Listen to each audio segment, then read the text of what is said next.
Kyoto slept beneath a thin moon.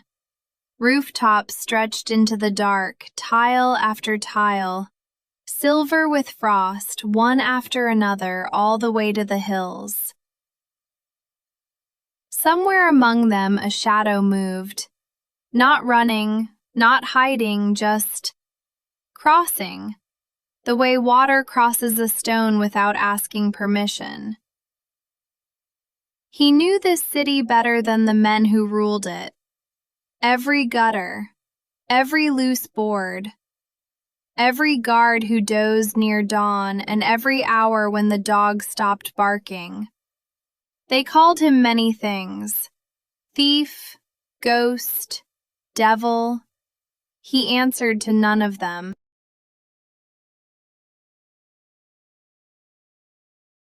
No one remembers who taught him to move without sound. Some said the mountains of Iga, where the shadows themselves were said to have teachers. Some said no one at all, that some men are simply born quiet. What is certain is this: locked doors did not stop him. High walls did not stop him. Dogs that guarded merchant houses fell silent before he arrived, and did not wake until long after he was already 3 streets gone. His name was Ishikawa Goemon, and by the time anyone learned to fear it, the fear had already arrived first.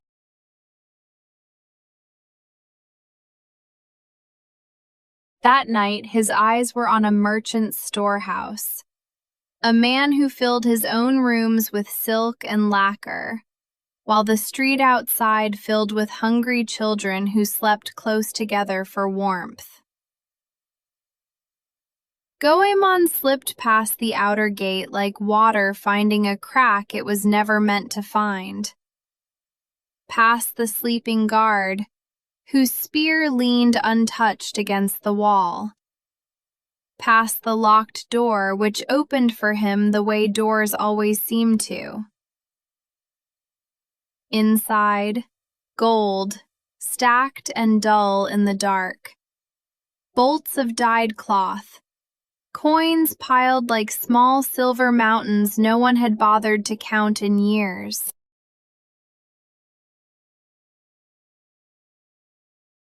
He did not take everything. He never did. A handful of coins here, a single roll of cloth there, enough to carry quickly through narrow streets, enough not to be missed until well after morning had already begun its business. By the time the merchant's rooster crowed, Goemon was 3 streets away, moving without hurry now, and the storehouse door was locked again, exactly as he had found it, exactly as if no one had ever come.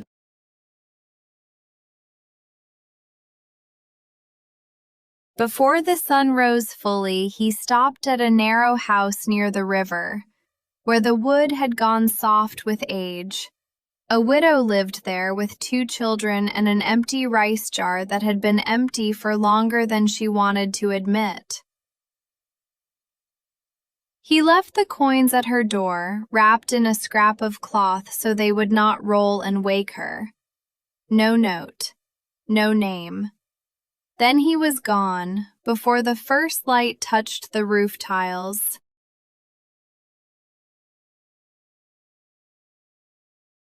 The widow found the coins when she opened her door to greet the morning, expecting nothing as she always did. She stood very still for a long moment, looking at them in her palm, turning them over as if they might disappear if she blinked. She did not know who had left them. She only knew that for the first time in a long while, she would not have to choose which of her children ate first and which would go without.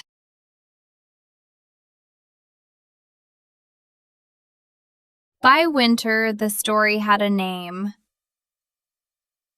In tea houses, people whispered it like a secret they were proud to keep. a thief who robbed the rich and gave to the poor, quietly, without ever asking for thanks, without ever staying long enough to be seen. In the mansions of Kyoto, officials spoke the same name with a very different weight.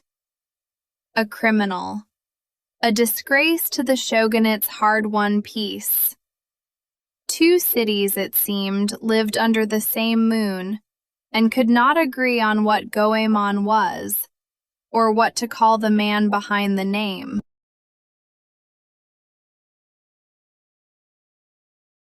Guards were doubled at the wealthy houses. Locks were changed twice a season, then 3 times.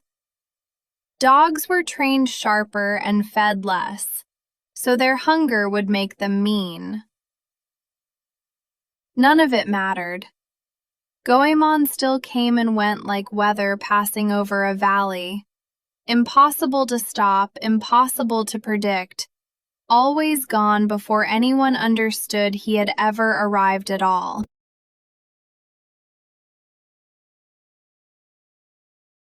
Then he heard of a man whose wealth had outgrown even his own wide imagination. Toyotomi Hideyoshi, ruler of all Japan and the richest man the country had ever known. Gold in every room of his new palace at Fushimi. Gardens built with taxes that had emptied 100 small villages, one rice harvest at a time. For the first time in his life, Goemon considered a target larger than any storehouse he had ever crossed.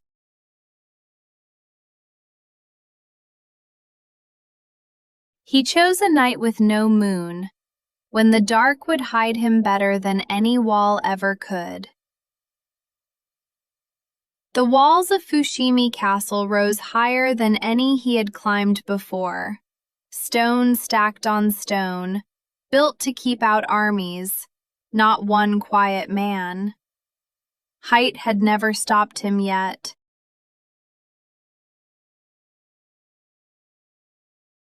He climbed in silence, fingers finding cracks that were barely there. One dark shape against darker stone. At the top, he paused, low against the tiles, and looked down. Torches, guards, walking their slow, bored circles.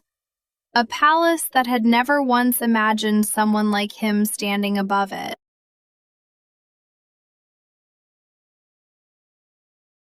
Inside, the corridor smelled of cedar and incense, the air heavier than the streets he knew. Guards passed within arm's reach and never turned their heads. He moved the way he always moved, unhurried, unseen, like something the house itself had simply forgotten to notice was there.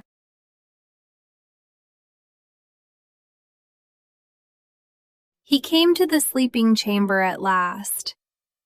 One more step and the most powerful man in Japan would lie within his reach, closer than any guard had ever let anyone come. He held his breath. The house was silent around him. He took the step.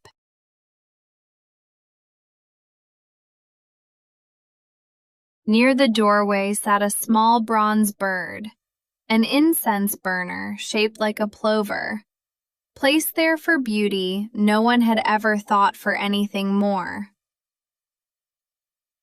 His foot brushed its base so lightly he barely felt it, and the bird sang. A thin metal cry, rising through the sleeping palace, cutting the silence the way a blade cuts through silk.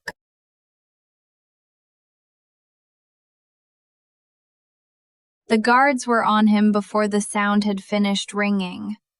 Torches, sudden and blinding, shouting from every corridor at once. Hands gripping his arms, his shoulders, the collar of his robe. Goemon did not struggle. There was nowhere left to run in a palace built to stop exactly this. And some quiet part of him, perhaps, had always known a night like this one would come.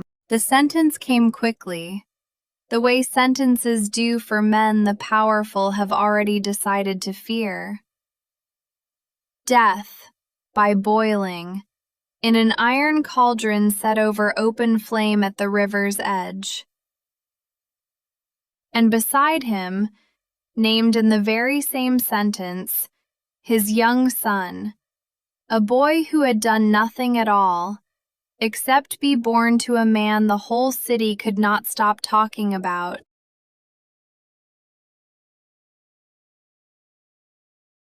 On the day of the execution, the cauldron was filled at the river bank, before a crowd that had gathered before dawn to watch a legend end where legends end. As the water began to rise and warm beneath them, Goemon lifted his son above it, holding him at arm's length, above the heat, for as long as his strength would allow him to hold anything at all.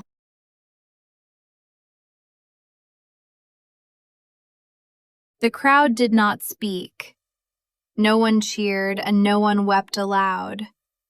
Somewhere in that silence, a mother who once found coins wrapped in cloth at her door may have stood among them, watching the same water rise, saying nothing, the way the rest of the city said nothing.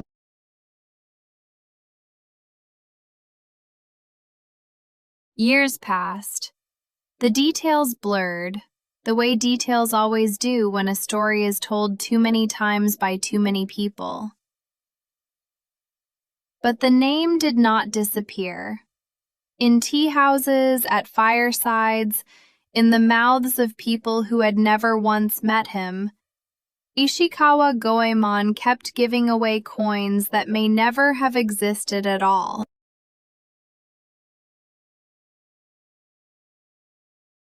In Japan today, a deep round bathtub heated from below by an open flame is still called a Goemon-buro, a Goemon Bath, found in old inns and quiet mountain towns. It comes from the old story of his execution, carried down through 4 centuries into something as ordinary as a warm evening bath.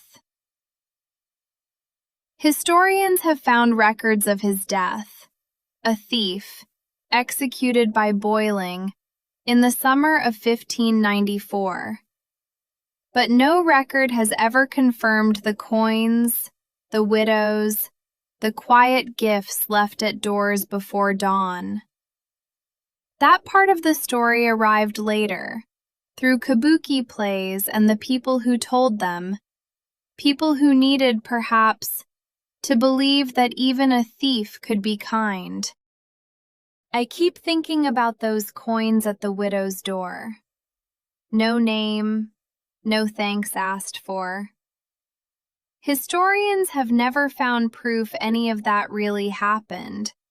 It might only be a story people needed to believe.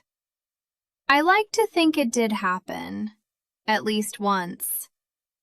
I wonder what you think. Was he a thief who happened to be kind, or a kind man the city needed to call a thief?